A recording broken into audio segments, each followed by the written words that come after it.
இந்த ராஜகோபாலோட ஸ்டேட்மெண்ட்ஸ் நீங்க பாத்தீங்கன்னா இன்னும் ரொம்ப வக்கரமா இருக்கு. எந்த தைரியம் இப்படி ஒரு ஸ்டேட்மெண்ட் அவருக்கு கொடுக்க வைக்குதுன்னு எனக்கு தெரியல. இதுக்கு ஸ்கூலோடைய அட்மினே துணை இருக்கிறனால மட்டும்தான் இந்த மாதிரியான ஸ்டேட்மெண்ட்ஸ் எல்லாம் இப்படி ஒரு டீச்சர் கொடுக்க முடியும் அப்படிங்கறத நான் உறுதியா நம்புறேன். பள்ளியினுடைய வரலாற்றை தெரிந்து கொண்டு வாங்க.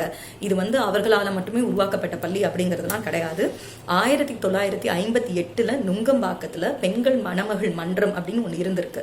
அது ஒரு கல்வி நிறுவனமா மாற்றலாம் அப்படின்னு அந்த மன்றத்தினுடைய நிர்வாகிகள் எடுத்த முடிவின் அடிப்படையில இது ஒரு பள்ளியாக மாற்றப்படுகிறது. ராஜலட்சுமி பார்த்தசாரதி என்ன பண்றாங்கன்னா ஒரு அறக்கட்டளையை நிறுவி அந்த அறக்கட்டளையின் மூலமாக இந்த பள்ளியை மெர்ஜ் பண்ணி அந்த அறக்கட்டளையில தன்னுடைய குடும்ப உறுப்பினர்களையே ட்ரஸ்டியா மாத்தி ஒவ்வொரு பொறுப்புகள் கொடுத்து மெல்ல மெல்ல மெல்ல அவங்க அப்படியே ஸ்வீகரிச்சாங்க. அவங்க அப்படியே அந்த ஸ்தாபனத்தை கைப்பற்றிட்டாங்க அப்படின்னு தான் சொல்லுவோம். 25 வருஷத்துக்கு முன்னாடியே ஒரு குழந்தையை தவறுதலா அறையில வச்சு பூட்டிட்டு போயிடுறாங்க. அது குழந்தை 2 நாள், அதாவது ஃப்ரைடே பூட்டிட்டு போயிடுறாங்க, சாட்டர்டே சண்டே 2 நாள் உள்ளேயே இருந்திருக்கு. திருப்பி மண்டே கதவை திறந்து பார்க்கும்போது இந்த குழந்தை செத்து போயிருக்குங்கிற கேசஸும் இருக்கு. அதை தாண்டி 2012-13 நீங்க அந்த காலகட்டத்தில் அந்த ஒரு நீச்சல் குளத்துல ஒரு குழந்தை இறந்தது. அந்த சம்பவத்துல என்ன நடந்ததுங்கிறது நமக்கு தெரியும். திணிக்கிறது, சில விஷயங்களை வலுக்கட்டாயமா இந்த சப்ஜெக்ட் தான் படிக்கணும், இந்த லாங்குவேஜ் தான் எடுக்கணுங்கிறத திணிக்கிறது, கலாச்சாரங்கிற பேர்ல இவங்க நடத்துற அட்டூழியங்கள் எல்லாம் நமக்கு தெரியாம இல்ல. எனக்கு இந்த ஸ்கூலுக்கும் சம்பந்தம் இல்லை, ஆனா நான் இந்த ஸ்கூலுடைய அளவுனி. எனக்கும் இந்த ஸ்கூலுக்கும் சம்பந்தம் இல்லை, ஆனா எங்க அப்பா இந்த ஸ்கூலுடைய ட்ரஸ்டி. எனக்கும் இந்த ஸ்கூலுக்கும் சம்பந்தம் இல்லை, ஆனா எங்க பாட்டி இதுக்கு ரொம்ப கஷ்டப்பட்டு உருவாக்குனாங்க அப்படின்னு சொல்லிட்டு இருக்காங்க. இதை பத்தி நீங்கள் இப்படித்தான் பேச வேண்டும், அப்படித்தான் பேச வேண்டும்ங்கிறதே ஒரு ஆதிக்க சிந்தனை. நீங்க உங்களுடைய ஆதிக்க சிந்தனையை மண்டையில வச்சுட்டு அதை கொண்டு போய் இறக்குறனால தான் இந்த பள்ளியில இருக்கிறவங்க தான் இந்த லட்சணத்துல இருக்கான். அவ்வளவு திமிரோட அவ்வளவு வக்கரத்தையும் கொற்ற ஒரு குப்பை கூடங்களாக அது இருந்துட்டு இருக்கு. வணக்கம். கடந்த சில நாட்களாகவே நம்ம தமிழகத்தினுடைய தலைப்புச் செய்திகளை மிக முக்கியமா ஒன்று இடம்பெற்றிருக்கு அப்படின்னா அது இந்த பத்மசேஷாத்ரி பாலபவன் அப்படிங்கிற பள்ளியில நடைபெற்ற பாலியல் வன்முறை சம்பந்தமாக தான். சமீபத்தில் நடந்த அந்த ஒரு சம்பவம்ன்றது தமிழ்நாட்டில் பல பெற்றோர்கள் மத்தியில் அச்சத்தையும், அதே நேரத்தில் தங்களுடைய பிள்ளைகள் இந்த மாதிரி கிளாஸ் ரூம்ஸ்ல மட்டும் இல்லாமல் ஆன்லைன் தளங்களிலும் கூட இப்படி செக்ஷுவல் ஹராஸ்மெண்ட்ஸை ஃபேஸ் பண்றாங்களே அப்படிங்கிற கவலையும் ஏற்படுத்தியிருக்கு.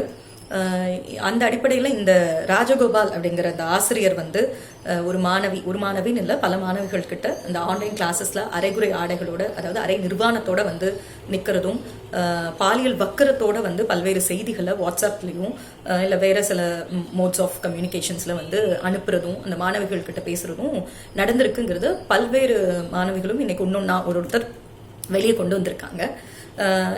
இந்த சம்பவத்தை ஒட்டி அந்த பள்ளியில பாத்தீங்கன்னா ஏற்கனவே, அதாவது கடந்த 5 வருடங்களாகவே பல்வேறு விதமான பாலியல் தொல்லைகளுக்கு உள்ளானதை பற்றி பல்வேறு முன்னாள் மாணவர்களும் தங்களுடைய அனுபவங்களை, தாங்கள் எப்படியெல்லாம் இப்படி ஹராஸ் பண்ணப்பட்டோம் மற்ற ஆசிரியர்களால, இதே ஆசிரியராலையும் கூட அப்படின்றது எல்லாத்தையும் ஒன்னொன்னா இன்னைக்கு வெளியே சொல்லிட்டு இருக்கிறாங்க. இந்த சம்பவங்கள், இந்த பிரச்சனைகள்லாம் கேட்கும்போது நமக்கு என்ன தோணுது அப்படின்னா, எந்த இடம் தான் நமக்கு அதாவது பெண்களுக்கும் பெண் பிள்ளைகளுக்கும் பாதுகாப்பான இடம் அந்த சமூகத்துல எந்த ஒரு தளத்திலுமே பாதுகாப்பு என்பது இல்லையா அப்படிங்கிற ஒரு கேள்விதான் எழுது. மிக மோசமாக இந்த வக்கரத்தை, இந்த இவ்வளவு தூரம் என்னால எந்த தளத்துல வேணாலும் வக்கரத்தை ஏவ முடியும் அப்படிங்கிற இந்த எண்ணம் எங்கிருந்து இவங்களுக்கு வருது அப்படிங்கறதையும் நம்ம கேள்வி கேட்க வேண்டியது இருக்கு. இந்த ராஜகோபாலோட ஸ்டேட்மெண்ட்ஸ் நீங்க பாத்தீங்கன்னா இன்னும் ரொம்ப வக்கரமா இருக்கு. அதாவது அவர் எப்படி சொல்றாருன்னா, நான் மட்டும் கிடையாது, இந்த பள்ளிகள்ல இன்னும் சில கருப்பாடுகள் இருக்கு, அதாவது இந்த மாதிரி பாலியல் வக்கரத்தோட செயல்படுகிற மற்ற ஆசிரியர்களும் இருக்காங்க அப்படிங்கிற தொனியில அவர் இன்னும் பல கருப்பாடுகளும் இருக்காங்க, நான் மட்டும் ஒன்றும் இதை பண்ணலைன்னு ரொம்ப கூலா ஒரு ஸ்டேட்மெண்ட்டை கொடுக்குறேன். எந்த தைரியம் இப்படி ஒரு ஸ்டேட்மெண்ட்டை அவருக்கு கொடுக்க வைக்குதுன்னு எனக்கு தெரியல. இதுக்கு ஸ்கூலோடைய அட்மினே துணை இருக்கிறனால மட்டும்தான் இந்த மாதிரியான ஸ்டேட்மெண்ட்ஸ் எல்லாம் இப்படி ஒரு டீச்சர் கொடுக்க முடியும் அப்படிங்கறத நான் உறுதியா நம்புறேன். ஏன்னா நான் எப்படினாலும் வெளியே வந்துருவேன், இது ஒரு பெரிய குற்றம் ஒன்றும் இல்லையே அப்படிங்கிற மாதிரி. இந்த சைபர் ஸ்பேசஸ்ல பண்ற குற்றங்கள்லாம் குற்றமா அப்படிங்கிற ஒரு மனநிலை வேற. இப்படி இல்லாம இந்த மனநிலையில இருந்து அதை விட ரொம்ப முக்கியமா நான் ஒரு ஆண், அதுவும் நான் so called privileged community, privileged இனத்தை சார்ந்த ஒரு ஆணாக இருக்கிறேன். அப்போ எனக்கு இதெல்லாம் நான் ஒன்றும் பெரிய தப்பெல்லாம் பண்ணல, மற்றவங்க பண்ணாதையா நான் பண்ணிட்டேன் இப்படிங்கிற இந்த ஆதிக்க மனநிலை இதெல்லாம் ரொம்ப உச்சத்துல இருக்கிறனால தான் இந்த ஆட்கள்லாம் இந்த மாதிரியான ஸ்டேட்மெண்ட்ஸ் ரொம்ப ஈஸிலி கொடுத்துட்டு போறாங்க. நியாயப்படுத்துறதுக்கு இன்னைக்கு பல பேர் என்ன பண்றாங்கன்னா, வரிசை கட்டிட்டு அவர் ஒருத்தர் தப்பு பண்ணிட்டாருங்கிறதுக்காக நீங்க ஸ்கூலோட ஒட்டுமொத்த நிர்வாகத்தையும் தவறு சொல்லிட முடியுமா? அதனுடைய ரெப்புடேஷன்ஸ் பாதிக்கப்படாதா? நீங்க என்ன மனநிலையில இருந்து பேசுறீங்க? இதுல எங்க இருந்து ஸ்கூலுடைய நிர்வாகம் துணை இருக்குன்னு நீங்க சொல்ல வரீங்க? அல்லது எங்க இருந்து இந்த எங்களுடைய என்ன சொல்றது ரெப்புடேஷன்ஸ் லெகசிஸ்ல நீங்க கொஸ்டின் எழுப்ப முடியும் அப்படின்னு பல பேர் இன்னைக்கு வரிசை கட்டிட்டு வராங்க. நம்ம அவர்களை பற்றியும் பார்க்க வேண்டியது இருக்கு, அவர்களோட பின்னணியும் நம்ம பார்க்க வேண்டியது இருக்கு. எனக்கு இந்த ஸ்கூல் இன்றைக்கு எப்படி ஒரு நடைமுறையில் இருக்குது அப்படிங்கிறத நம்ம பேசுறதுக்கு முன்னாடி இதோட வரலாறை கொஞ்சம் பேசிட்டு வந்தோம்னா நம்ம கனெக்ட் பண்ணி பார்த்துக்க ரொம்ப உதவியாக இருக்கும் அப்படின்னு நான் நினைக்கிறேன். ஏதோ வந்து ரொம்ப முக்கியமாக திருமிகு ராஜலட்சுமி பார்த்தசாரதி அவர்களால் வந்து கட்டி எழுப்பப்பட்ட ஸ்தாபகம் இது. அவர்கள் வந்து ரொம்ப பாடுபட்டு உருவாக்கின ஒரு ஸ்தாபகம் இது. இந்த ஸ்தாபகத்தில் வந்து இப்படிப்பட்ட விஷயங்களை வந்து நாங்கள் அனுமதிச்சதே இல்லை. இது வந்து எங்களுக்கே தெரியாமல் எங்கள் நாலேஜ்லேயே இல்லாமல் ஏதோ தெரியாமல் தவறுதலாக நடந்து விட்டது அப்படின்னு இன்றைக்கு நியாயம் சொல்கிற சப்பக்கட்டு கட்டிட்டு வரவங்கலாம் முதல்ல தயவு செய்து இந்த பள்ளியினுடைய வரலாற்றை தெரிந்து கொண்டு வாங்க. இது வந்து அவர்களால் மட்டுமே உருவாக்கப்பட்ட பள்ளி அப்படிங்கிறதுலாம் கிடையாது. 1958 நுங்கம்பாக்கத்தில் பெண்கள் மணமகள் மன்றம் அப்படின்னு ஒன்று இருந்திருக்கு.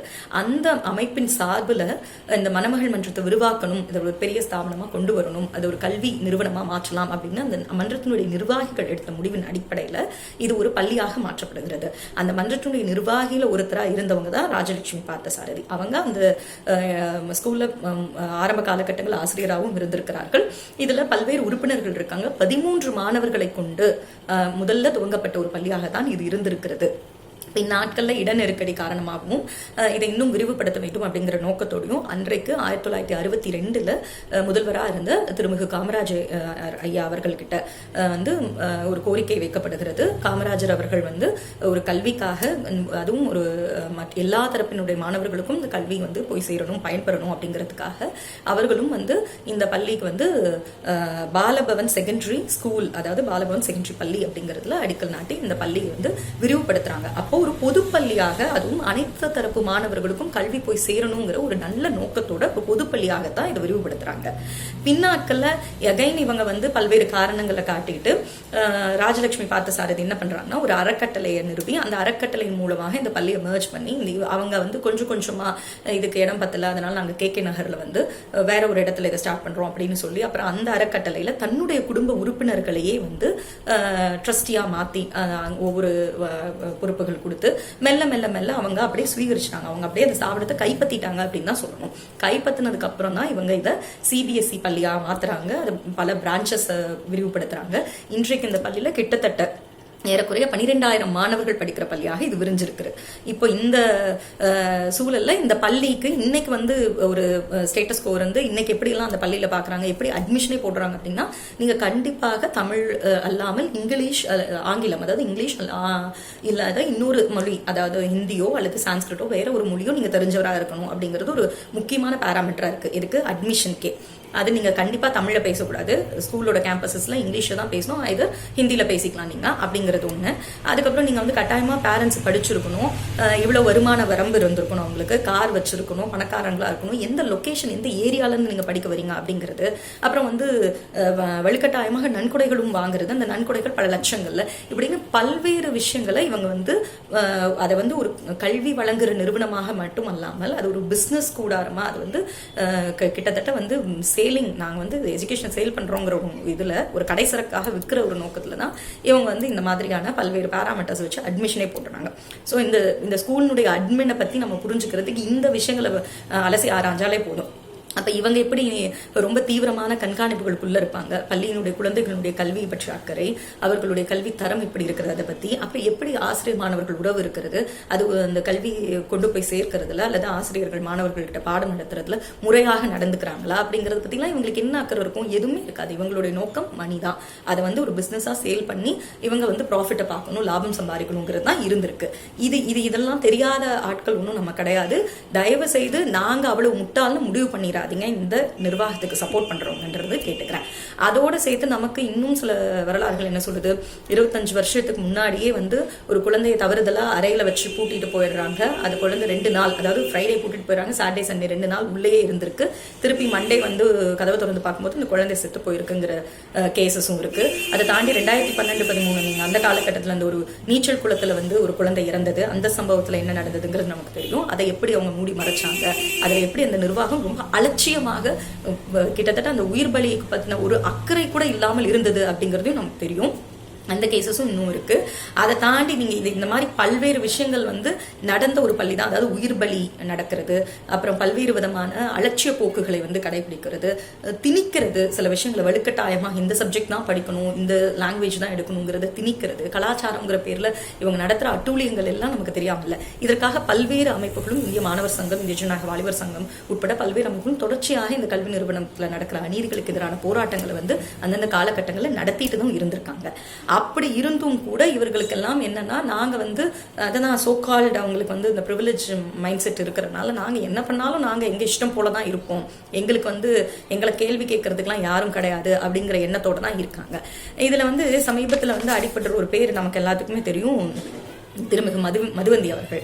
அவங்க யாருன்னா வைஜி மகேந்திரன் அவர்களுடைய மகள். வைஜி மகேந்திரன் யாருன்னா இந்த பள்ளியில ஒன் ஆஃப் த ட்ரஸ்டியா இருக்காரு, அவரோட மகள். இவங்க என்ன சொல்றாங்கன்னா, எனக்கும் இந்த ஸ்கூலுக்கும் சம்மந்தம் இல்லை, ஆனா நான் இந்த ஸ்கூலுடைய அலுவலி. எனக்கும் இந்த ஸ்கூலுக்கும் சம்மந்தம் இல்லை, ஆனா எங்க அப்பா வந்து இந்த ஸ்கூலுடைய ட்ரஸ்டி. எனக்கும் இந்த ஸ்கூலுக்கும் சம்மந்தம் இல்லை, ஆனா எங்க பாட்டி வந்து இதுக்கு ரொம்ப கஷ்டப்பட்டு உருவாக்குனாங்க அப்படின்னு சொல்லிட்டு இருக்காங்க. எனக்கு என்ன மதுவந்தி அவர்கள்கிட்ட கேள்வி என்ன கேட்கணும் அப்படின்னா, நீங்க வந்து ஒரு ஆசிரியர் பண்ண தவறுக்காக இந்த ஸ்தாபனத்தை எப்படி குறை சொல்ல முடியும்? அவங்க தான் திரும்ப திரும்ப இந்த ஸ்டேட்மெண்ட் கொடுத்துருக்காங்க. என்னோட கேள்வி என்னன்னா, ஒரு தனிப்பட்ட ஆசிரியருக்கு இவ்வளவு ஒரு துணிச்சல், ஒரு ஆன்லைன் கிளாஸஸ்ல பெற்றோர்கள் வீட்டில் இருக்கக்கூடும், அந்த பிள்ளைகள் வந்து வீட்டில் இருக்காங்க, அதுவும் குடும்பத்துல தன்னுடைய வீட்டில் இருக்கிற சூழல்ல கூட நான் வந்து இவ்வளவு வக்கரத்தை ஏவ முடியும் அப்படிங்கிறத எப்படி அந்த ஆசிரியருக்கு முதல்ல அந்த தைரியம் வந்தது? அப்ப அந்த தைரியத்தை வந்து ஏற்கனவே இந்த ஆசிரியர் மேல பல்வேறு புகார்கள் அளிக்கப்பட்டிருந்த நிலையிலும் கூட அதெல்லாம் எங்களுக்கு தெரியாது, எழுத்துப்பூர்வமா எதுவும் வரல அப்படின்னு அலட்சியமான ஸ்டேட்மெண்ட் கொடுக்குறீங்களே, நீங்க அப்போ இந்த ஆசிரியரை பற்றி மட்டும்தான் குறை சொல்ல முடியுமா? அந்த ஆசிரியருக்கு துணை நிற்கிற, கட்டாய துணை நிற்கிற இந்த நிறுவனத்தை பத்தி பேசாம இருக்க முடியாது. கட்டாயமா பேசணும். நீங்க ஒரு தனிநபருடைய ஒழுக்கம், அவன் வந்து தப்பு பண்ணிட்டாங்கிறதுக்காக ஒட்டுமொத்தமே சொல்லிடாதீங்க அப்படின்னா அப்புறம் எப்படி நீங்க இந்த சோஷியல் இன்ஸ்டிடியூஷன்ஸ் எல்லாத்தையும் அது நடக்கிற அந்த சோஷியல் இன்ஸ்டிடியூஷன்ஸ்க்கும் இந்த நபர் பண்ற பிரச்சனைக்கும் ஆன அந்த லிங்கேஜஸ் வந்து நீங்க பத்தி பேசாம இருக்க முடியும்? ஏன்னா அவங்களுக்கு ஞாபகம் இருக்கா இல்லையான்னு தெரியல, நமக்கெல்லாம் நல்ல ஞாபகம் இருக்கு. கொஞ்ச நாளைக்கு முன்னாடி தான் ஒரு விஷயத்துக்காக அவங்க ரொம்ப கொந்தளிச்சு இந்து பெண்களை, இந்து தர்மத்தை, இந்து சாஸ்திரத்தை எப்படி தவறாக அவர் பேசுவார் அப்படின்னு ஒரு குறிப்பிட்ட ஒரு தலைவரை பற்றி அவங்க வந்து கொந்தளிச்சு, நாங்கெல்லாம் தான் பாதுகாக்கிறோம் பெண்களை, பெண் பிள்ளைகளை பாதுகாக்கிறதுக்கு நாங்க தான் இருக்கோம்னு சொல்லி ரொம்ப ரொம்ப ரொம்ப கொந்தளிச்சு பல்வேறு மீடியா, சோஷியல் மீடியாஸ்ல ஸ்டேட்மெண்ட்ஸ் கொடுத்துட்டு இருந்தாங்க. அப்ப இன்னைக்கு இந்த சம்பவத்துல எங்க போனாங்க? இந்த சம்பவம் வந்து ஒரு தனிப்பட்ட பிரச்சனை அப்படின்னு சொல்லி மட்டும் ஒதுக்கி வச்சுட்டு போயிட முடியுமா? அப்போ பள்ளி கல்வி நிறுவனங்கள்ல, பள்ளி வளாகங்கள்ல பெண் பிள்ளைகளுக்கான பாதுகாப்பை பத்தி பேசுறதுக்கு உங்களுக்கு முடியாது. இதை வந்து நீங்க தனிப்பட்ட பிரச்சனை வந்து ஹோலிஸ்டிக்கா மாத்தாதீங்க, நீங்க இதுல வந்து உங்களுடைய பாலிடிக்ஸ் திகுத்தாதீங்க அப்படின்னா எப்படி பாலிடிக்ஸ் திகுத்தாம? இது முதல்ல இதை பத்தி நீங்கள் இப்படித்தான் பேச வேண்டும், அப்படித்தான் பேச வேண்டும்ங்கிறதே ஒரு ஆதிக்க சிந்தனை. நீங்க உங்களுடைய ஆதிக்க சிந்தனையை மண்டையில வச்சுட்டு அதை கொண்டு போய் இறக்குறனால தான் இந்த பள்ளியில இருக்கிறவங்க தான் இந்த லட்சணத்துல இருக்கான். அவ்வளோ திமிரோட, அவ்வளோ வக்கரத்தையும் கொட்டுற ஒரு குப்பை கூடங்களாக அது இருந்துட்டு இருக்கு. அப்போ நாம என்ன கேள்வி கேட்கணும்னா, நான் திரும்பவும் சொல்றேன், உங்களுடைய நிலைப்பாடு என்ன, உங்களுடைய கொள்கை என்ன, நீங்க எதை கடைபிடிக்கிறீங்க, எது உங்களுடைய தர்மம், எது உங்களுடைய சாஸ்திரம் போதிச்சிருக்கிறது? உங்க இஷ்டம் போல இஷ்டப்பட்ட இடத்துக்கு வாயை திறக்க முடியும், இஷ்டப்பட்ட இடத்துக்கெல்லாம் நாங்க வந்து சீல் பண்ணிட்டு அமைதியா இருந்துப்போம், ஏன்னா இதெல்லாம் வந்து நாங்க காப்பாத்துறது அப்படின்னு சொல்றதுக்கு முதல்ல நாங்க எல்லாம் பியூர் அப்படிங்கிற இந்த மென்டாலிட்டி இங்க இருந்து வருது. நாங்க இதைத்தான் கொஸ்டின் பண்ண விரும்புறோம். நீங்க இதை பாலிடிக்ஸ் ஆக்குறீங்கன்னா இதுல பாலிடிக்ஸ் இல்லாமல் இல்லை, நீங்க தான் பாலிடிக்ஸ் பண்றீங்க. உங்களுக்கு எங்க பேசணும், எங்க பேசக்கூடாது அப்படிங்கறத நீங்க முடிவு பண்றீங்க பாருங்க, அதுதான் உங்களுடைய பாலிடிக்ஸ். அந்த பாலிடிக்ஸை நாங்க கொஸ்டின் பண்ணாம இருக்க முடியாது. மாணவர்களாகிய நாங்கள், இளைஞர்களாகிய நாங்கள், இளம் பெண்களாகிய நாங்க கண்டிப்பா இதை கொஸ்டின் பண்ணி தான் ஆவோம். நீங்க வந்து எங்களை பேச வேண்டாம் என்று சொல்லிக்கொண்டு நீங்கள் பேசுவதெல்லாம், நீங்கள் கொட்டுகின்ற குப்பையெல்லாம் கேட்டுக்கொண்டு இருக்க முடியாது. மதுவந்தி அவர்களுக்கு இது ரொம்ப வன்மையான கண்டனத்தோடு தெரிவிச்சுக்கிறோம். எப்பயுமே பெண்களுடைய பாதுகாப்பை பத்தி பேசும்போதெல்லாம் நீங்க இந்து பெண்களையே குறை சொல்கிறீர்கள்னு முதல்ல இதுல ஒரு மதத்தினுடைய சாயலையும் பிற்பாடு சாதியினுடைய சாயலையும் புதுத்துறதே அவங்க தான். அதனாலதான் அவங்க கிட்ட இருந்து அந்த கேள்வி எழுப்புறோம். இந்த பெண்கள் இல்ல, பெண் பிள்ளைகளுடைய பாதுகாப்புக்கு நீங்க ஒன் ஆஃப் த அலுமினியா அல்லது உங்களுடைய குடும்பத்தினர் அங்கமாக இருக்கிற இந்த நிறுவனத்துக்கு நீங்க வந்து என்ன பெண் பிள்ளைகளை பாதுகாப்புக்கான வழிமுறைகளை போதித்திருக்கிறீர்கள், வழிகாட்டி இருக்கிறீர்கள் அப்படிங்கறத நான் கேள்வி கேட்கிறேன். நீங்க எங்க லெகசியை டச் பண்ணிட்டீங்கன்னா அதுக்கப்புறம் அவ்வளவுதான், நடக்கிறதே வேறதான். அப்படின்னா நீங்க எதை மேடம் லெகசி மீன் பண்றீங்க, எதை லெகசி மீன் பண்றீங்க அப்படிங்கறதையும் எக்ஸ்பிளைன் பண்ணுங்க கொஞ்சம் கூட சேர்த்து. ஏன்னா நீங்க மற்ற விஷயங்களை பேசும்போதெல்லாம் கொந்தளிச்சு who the hell are you, how dare are you அப்படின்னு அவ்வளோ இதுவா பேசுறீங்க. இந்த ஒரு விஷயத்தை, இந்த காட்டத்தை, இந்த கோபத்தை ஏன் இந்த கேடுகட்ட ஆசிரியர் மேல, இந்த மாதிரியான தொடர்ச்சியாக வன்முறைகள் நிகழ்த்துக்கிற ஆசிரியர் மேல நீங்க காட்டல அப்படிங்கறதையும் நாங்க ஒன் ஆஃப் த கேள்வியா வைக்கிறோம். அதோட சேர்த்து நான் கேட்க விரும்புறது என்ன அப்படின்னா திருமதி மதிவந்தி அவர்கள்கிட்ட ஒவ்வொரு முறையும் இந்த மாதிரியான வக்கரங்கள் நடந்துட்டு இருக்கு அப்படின்னு வரும்போது எங்களுக்கு தெரியாது எப்படின்னு ஒரு நிறுவனம் சொல்ல முடியும்? எங்களுக்கு சுத்தமா தெரியாது அப்படின்னு எப்படி சொல்ல முடியும்? ஒரு நிறுவனத்தினுடைய வேலைகள் என்னவாக இருக்கணுங்க? பெண் பிள்ளைகளுக்கான பாதுகாப்பை உறுதிப்படுத்துறதுல ஒரு கல்வி நிறுவனம் என்னெல்லாம் ஃபாலோ பண்ணியிருக்கணும்? ஏற்கனவே ஏராளமான ஜட்ஜ்மெண்ட்ஸ் இருக்கு, ஏராளமான வழிகாட்டல் நெறிமுறைகள் நமக்கு இருந்துட்டு இருக்கு. அப்போ அந்த நெறிமுறைகளை ஒவ்வொரு முறையும் ஃபாலோ பண்ணாம இருந்துட்டு இருக்கீங்க, நீங்க அவ்வளவு அலட்சிய போக்கோடு இருக்கீங்க அப்படிங்கிறது தான் இது காட்டுது. நீங்க அவ்வளவு அலட்சிய போக்கோட இருந்துட்டு இருக்கிறனுடைய விளைவு தான் திரும்ப திரும்ப திரும்ப திரும்ப இந்த மாதிரியான வக்கிரங்கள் வன்முறைகள் தொடர்ந்துட்டு இருக்கு. நீங்க வர்மா கமிஷன்ஸ்ல இருந்து நிறைய ஆன்டி செக்ஷுவல் ஹராஸ்மெண்ட் செல் ஒவ்வொரு கல்வி நிறுவனத்திலையும் என்ஷோர் பண்ணணும்னு சொன்னோம். அதை யாரும் பெருசா தனியார் நிறுவனங்கள்ல ஃபாலோ பண்றதா தெரியல. அதுக்கான ஒரு மானிட்டரிங் செல்ஸ் இருக்கான்னு தெரியல. இப்ப நீங்க அந்த சைபர் ஸ்பேசஸ்ல ஆன்லைன் தளங்கள்ல நடக்கிற இந்த குற்றங்களுக்கு இந்த மாதிரியான செக்ஷுவல் ஹராஸ்மெண்ட்ஸுக்கான வழிகாட்டு நெறிமுறைகள் என்ன, அதுக்கான என்ன மேனுவல்ஸை ஃபாலோ பண்றீங்க அப்படிங்கிறதும் தெரியல. அன்பார்ச்சுனேட்லி இந்தியாவிலேயே இந்திய சட்டங்கள்லயே என்னன்னா இந்த சைபர் ஸ்பேசஸ் கிரைம்ஸ்க்கு மிக குறைந்த தண்டனையும் அல்லது அதை கரெக்டா ப்ரூவ் பண்றதுக்கான எந்த ஒரு பாராமீட்டர்ஸையும் கரெக்டா வைக்காத இருக்கிறதுடைய இந்த லூப்ஸை எல்லாம் இவர்கள் பயன்படுத்தி கொண்டிருக்கிறார்கள் அப்படிங்கிறதும் இருக்கு.